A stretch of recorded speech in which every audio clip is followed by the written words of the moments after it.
Hello, I'm Laura. Welcome back to the sewing room.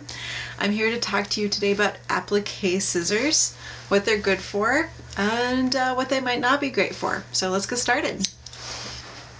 As you might guess from the name, applique scissors are used a lot by people who do applique. They're also sometimes called duckbill scissors because of their shape.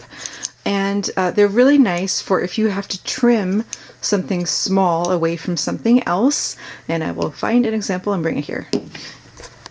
Alright, I don't have any applique, but I do have some interfacing that I want to trim off. And I will show you what the duckbill makes easy. It's easy to slip that bill in between the two layers of fabric and then cut. And a lot of people feel having that unusual shape makes them much more confident while cutting that they're not going to accidentally cut the bottom layer. And that's great. The one thing about these that I don't love is because they are so small and they're designed for dealing with small spaces,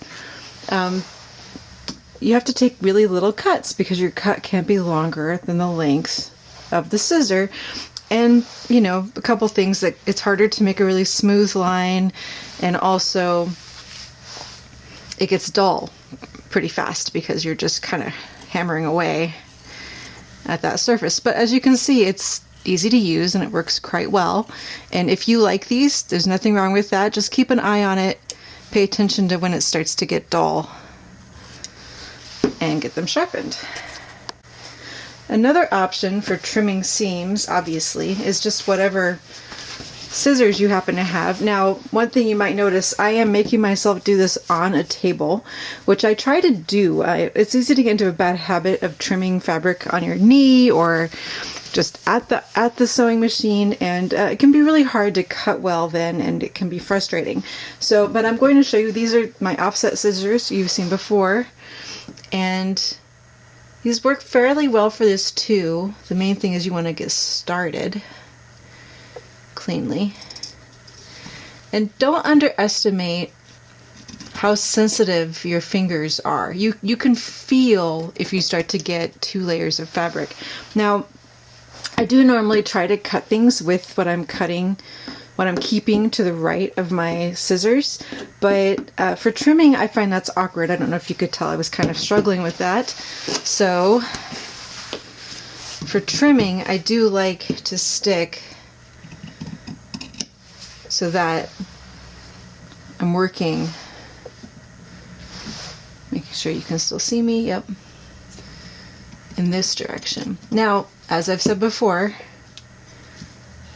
these are my scissors that you've seen a lot and that I like a lot, but as you might be able to tell, it's kind of awkward to hold this at this angle.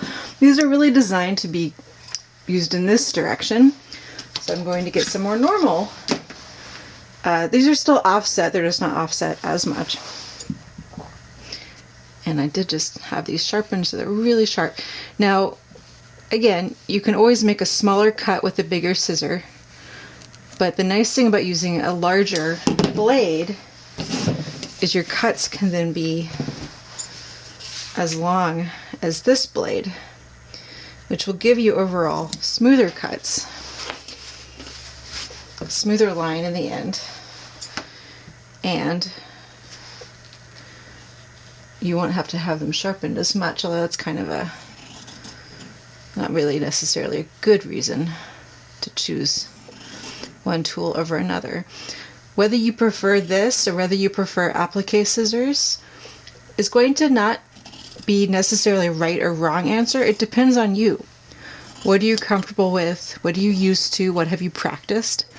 But if whatever you're using to trim your seams or trim your sewing is not doing what you want it to do, try a different method. Practice a little bit and see if you can get a result and a method that you like in order to have a happier time sewing. You're always going to do better if you have tools that you like. So that's it. That's all I have to say about applique scissors. Happy sewing!